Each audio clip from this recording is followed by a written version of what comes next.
كثيرا طيبا مباركا فيه كما يحب ربنا ويرضى وأشهد أن لا إله إلا الله وحده لا شريك له وأشهد أن محمدا عبده ورسوله صلى الله عليه وعلى آله وأصحابه أجمعين أما بعد.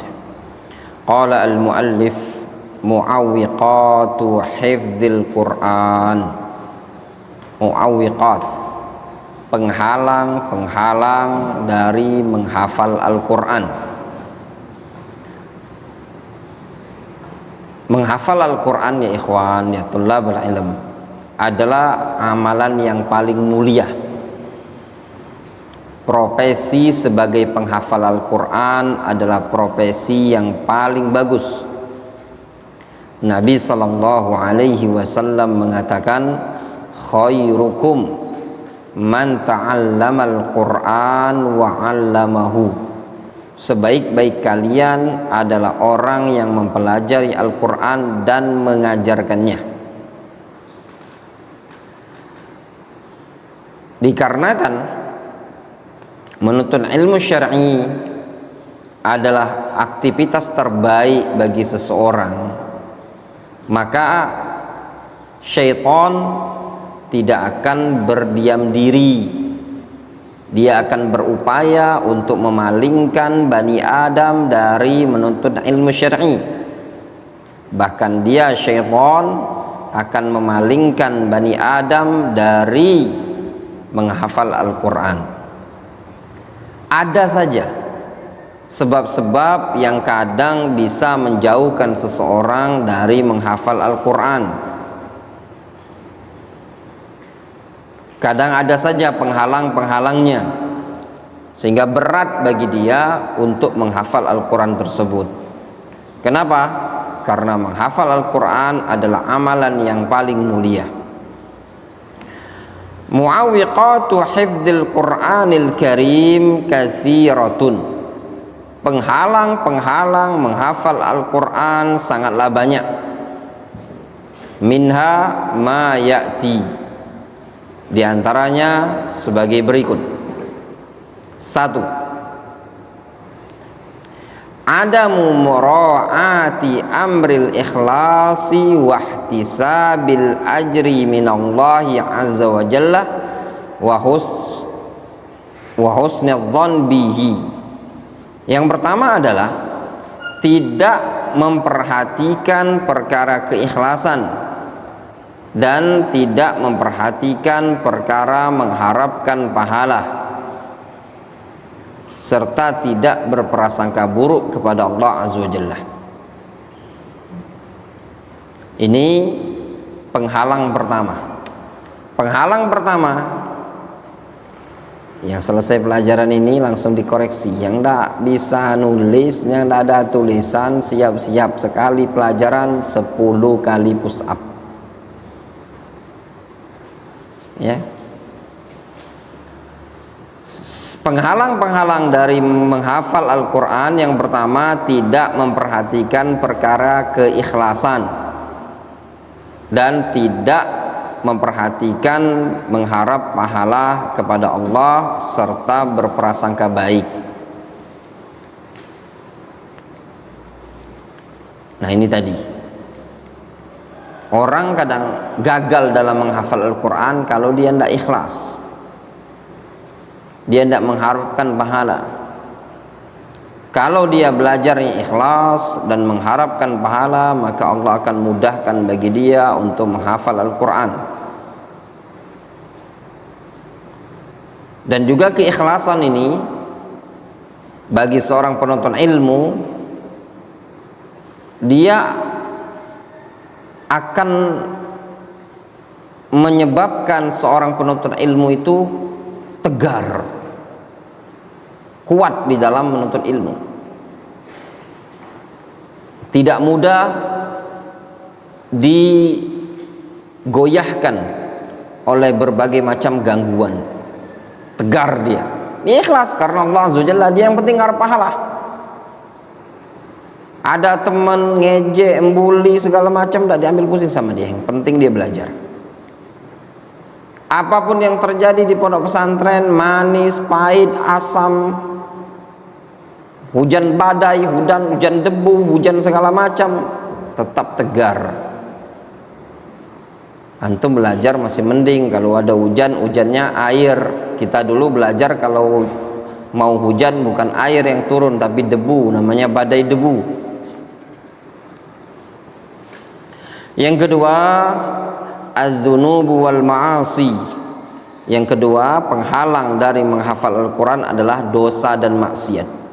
Sababun kabirun li'adami taufiq minallahi wa nisyanil ilmi. Dosa dan maksiat adalah sebab yang paling besar untuk tidak mendapatkan taufik dari Allah Azza wa Jalla dan lupanya ilmu. Sebab yang juga besar menyebabkan bisa lupanya ilmu. Sehingga orang kalau terasa berat menghafal, terasa berat untuk belajar, mungkin banyak maksiat dan banyak dosa. Nah, ini juga dosa mungkin terhadap orang tua, dosa mungkin terhadap teman, dosa mungkin terhadap orang-orang yang ada di sekitar kita, terhadap keluarga kita. Nah, kadang hal-hal tersebut menjadi penghalang bagi dia dalam mendapatkan ilmu. Fal ma'asi muzlimul qalbi ghairu muhayyain lil hifdzi. Yang namanya maksiat menggelapkan hati, tidak bisa menyiapkan hati untuk menghafal. Maksiat tidak bisa menyiapkan hati untuk menghafal. Qala al-Imam Asy-Syafi'i, berkata al-Imam Asy-Syafi'i, syakautu ila Waki' su'a hifdzi fa arsyadani ila tarkil ma'asi wa akhbarani bi annal ilma nurun wa nurullahi la yuhda li'asi. Kata al-Imam Syafi'i rahimahullah, syakautu ila Waki', aku bertanya kepada Waki' su'a hifdzi, tentang buruknya hafalanku. Fa arsyadani ila tarkil ma'asi, lalu Waki' mengarahkan aku untuk meninggalkan maksiat. Wa akhbarani, dan Waki' memberitakan kepadaku bi annal ilma nurun, bahwasannya ilmu itu adalah cahaya. Wa nurullahi la yuhda li'asi, dan cahaya Allah itu tidak akan diberikan kepada orang yang bermaksiat.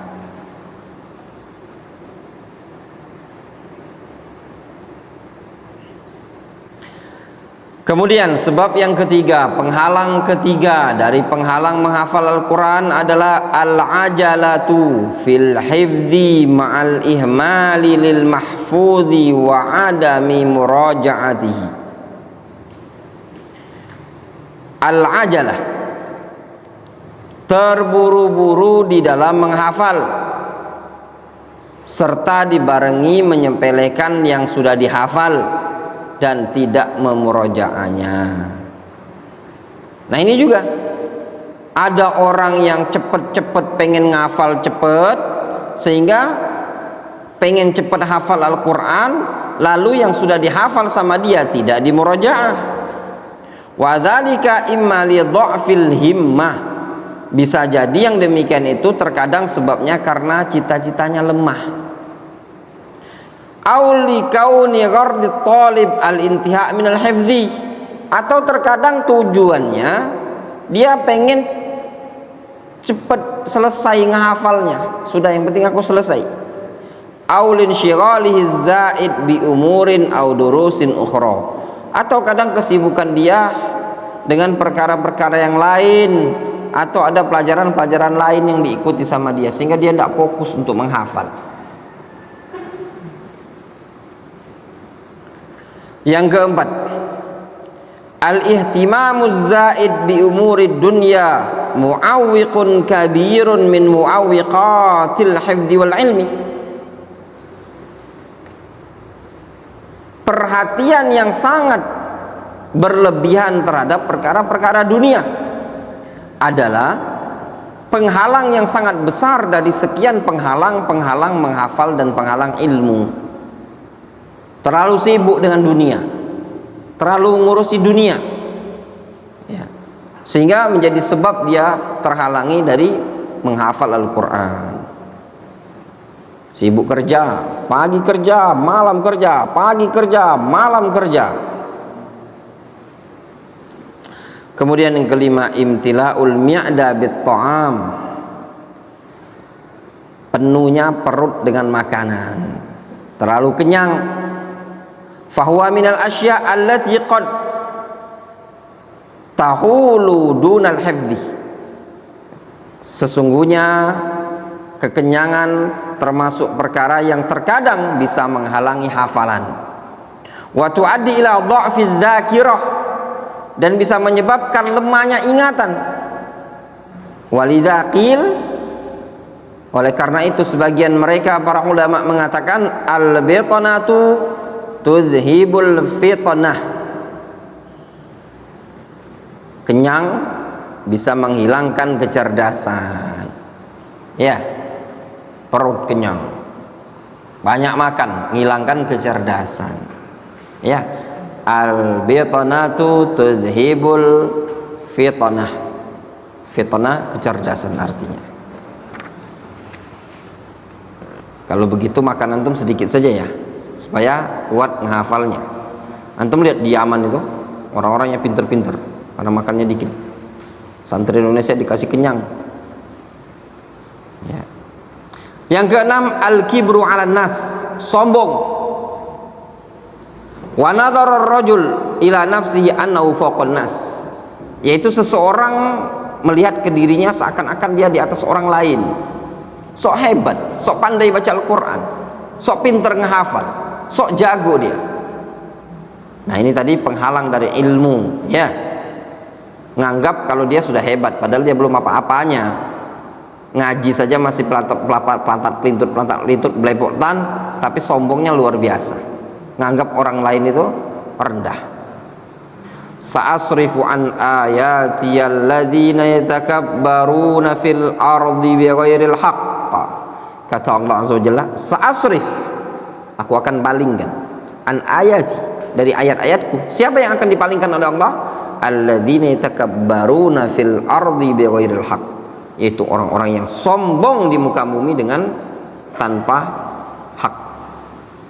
Wa fil Bukhari ta'liqan an Mujahid bin Jabr, disebutkan dalam Sahih Bukhari secara muallak dari Mujahid bin Jabr, beliau rahimahullah mengatakan, la yata'allamul ilma mustahi wala mustakbirun, tidak akan bisa mempelajari ilmu ini orang yang malu-malu dan tidak pula orang yang sombong. Ya. Malu-malu dan orang yang sombong itu bisa menghilangkan hafalan, bisa menyebabkan dia lemah dalam belajar. Yang ketujuh, di antara penghalang dari menghafal Al-Quran adalah al-inqita' anil hifdzi ayyaman wa adamul istimrariyah thumma ya'udu thumma yanqati wa hakadha.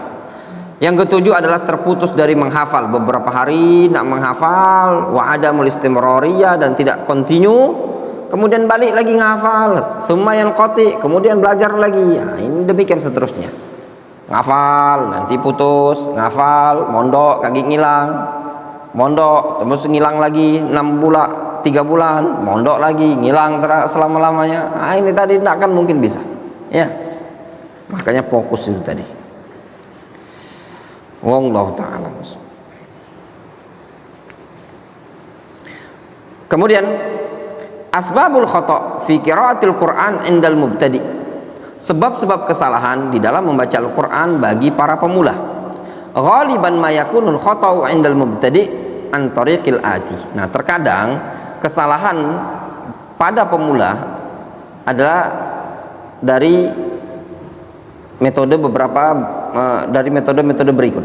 Yang pertama, dha'fut talib. Sebab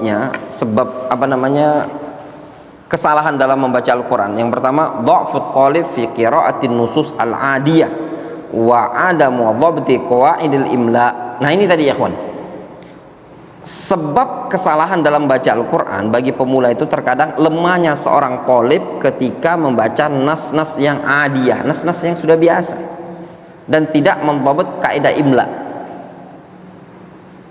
Penting ilmu kaidah imla itu ya. Antum perhatikan ya. Ini makanya juga yang sering ana bilang sama antum kemarin juga setoran Tuhfatul Atfal itu sering ada yang baca Tuhfatul Atfali, sama itu Tuhfatul Atfali. Jangan baca Tuhfatul Atfali. Yang kedua, ada mufahmil qawaid al-muta'alliqah bil lughatil arabiyyah. Nah ini juga ya ikhwan, kadang sebab kesalahan dalam menghafal, kesalahan dalam baca Al-Quran itu tidak faham kaidah-kaidah yang berkaitan dengan bahasa Arab. Maka penting ya belajar bahasa Arab itu. Yang ketiga, al-luknah. Apa luknah? Wahiyad dha'fu fi nutqi ba'dil huruf. Lemah dalam mengucapkan sebagian huruf.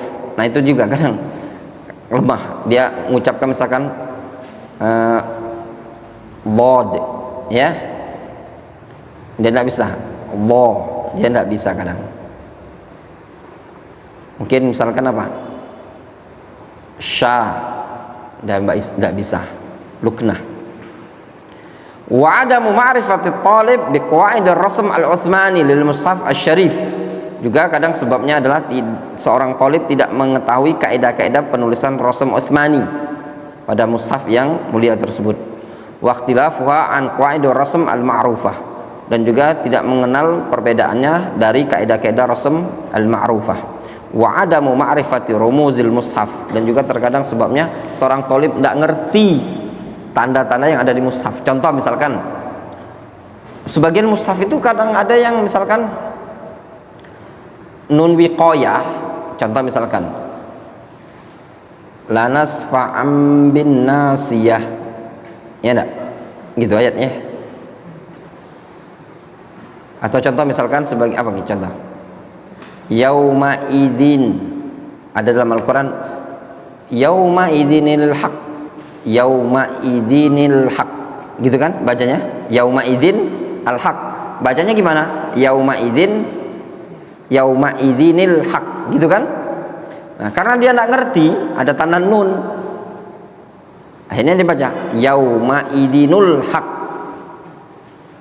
Nah dia tidak ngerti, padahal nun di situ tanda nun, di situ ada nun wikoyah, ya seperti itu.